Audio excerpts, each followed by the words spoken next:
Let's get you guys into there. Hopefully we got a lot more awesome action coming your way.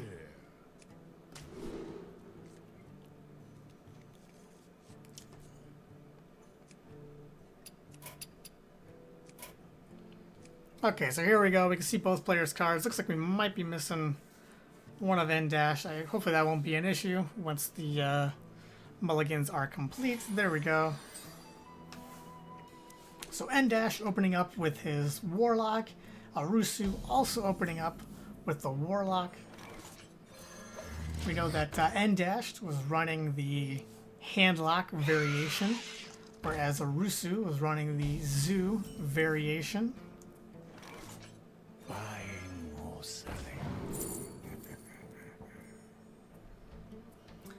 Angry Chicken, Bloodsail Corsair, Corruption. He's gonna go with the Corruption. Don't need to debate on that anymore. Both these players with Golden Warlock looks pretty cool. So definitely highly experienced players with this class. Arusu fortunate enough to have the 3-drop Imp Gang boss. And Dash gonna have to make a little bit more decisions on his end. He's got the coin, so he could essentially have 4 mana if he wants it, which means that he could clear the board with that Hellfire. Doubt that's the play he's going to go with. He's going to take the attack first, use the Corruption on the Imp Gang boss, and just send the rest to the face would be my guess. So that's what he's going to do. Imp Gang boss going to get some value trades before it goes to its demise.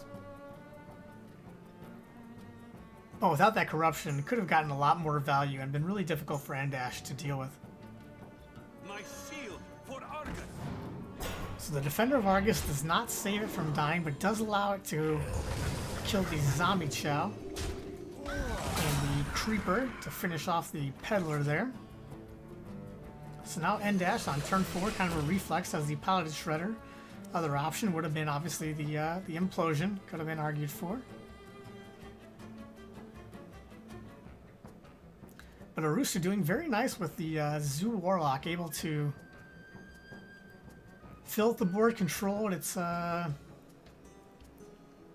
slightly resilient to AoE with that Creeper, but not very much with the Piloted Shredder on board. So he's just going to drop that Lotheb to kind of lock out the AoE clears, at least for this turn, and see if he can put the pressure on even more with the Lotheb. Arusu also has a bunch of buff cards in his hand, especially with that Bran Bronzebeard. So would that be enough for lethal next turn, assuming the entire board survives here, and N-Dash does not taunt? Well, he's not going to taunt. He throws out the Ooze. He does take the trade, but that's the same exact amount of damage on board. N-Dash with 10 damage on board. He does not quite have 10 from hand, though. He's got 4 with the Power Overwhelming, and then 2 from the Direwolf Alpha, and 2 from the Abusive. He does not have enough mana to put out the Bran Bronzebeard in addition to all of those. So the most damage he has is 18.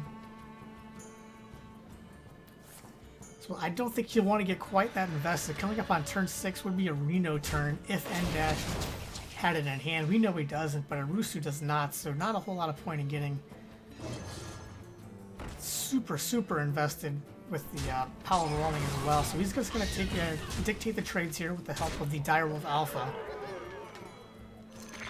And set up the Nerubian Egg to make his board resilient to AoE.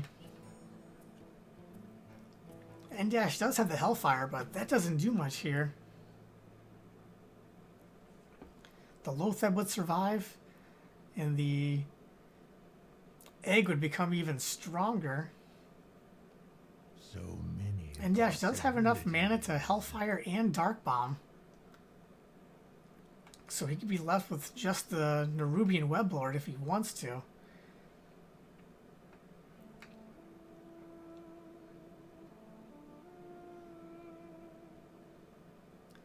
He could taunt up a Molten if he wants to. If he does that, he'll probably start off with a tap. There goes the tap. Not signaling that he's going to do that regardless, but He's gonna tap. He's got the Dark Bomb. Finish that minion off, and then he's got the Molten Coin Sun Fury. Set up a pretty nice wall. Shields up. Arusu is able to deal with it on board, and even more so with the... Oh, he's got the Brand Gormok again to deal with the Molten Giant coming up here. The same way we saw them deal with the Doomsayer in a previous series. That seems pretty strong again. He's debating whether he wants to do it because it does kind of play into AoE a little bit, but just the Shadow Flame, not the Hellfire. Most of his board would still be alive after Hellfire, so it looks like he's just going to go for it. It's just too strong of a play to ignore. Able to essentially kill that Mold Giant for free. He gets the 5 damage on the face because if N- goes for the Hellfire, it's probably going to be GG anyway, and regardless, N- would be forced to trade the Sun Fury into the Lotheb. So might as well get the Lotheb attacking on the face as opposed to making the trade for your opponent and setting up your minion to die to Hellfire. N- forced the life tap. Even if he picked with the Reno, he wouldn't have enough mana to do it. So let me try to get the score straight this time. Arusu wins game 1 with the Warlock. So Arusu gonna go up game